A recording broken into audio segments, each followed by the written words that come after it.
मावळमध्ये जो काही एक पूल तुटल्याची दुर्घटना झालेली आहे। आता मी विभागीय आयुक्त, तहसीलदार आणि पोलीस कमिशनर यांच्याशी बोललो आहे।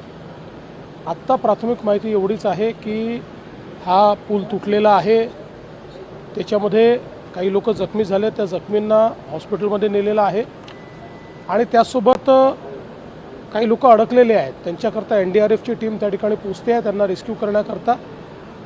काही लोक वाहून गेल्याची शक्यता आहे, अजून त्या संदर्भातलं पूर्ण कन्फर्मेशन मिळालेलं नाही किंवा कॅज्युअल्टीजच्या संदर्भातलं पूर्ण कन्फर्मेशन मिळालं नाही, त्यामुळे या क्षणाला त्याबद्दल बोलणं हे योग्य ठरणार नाही।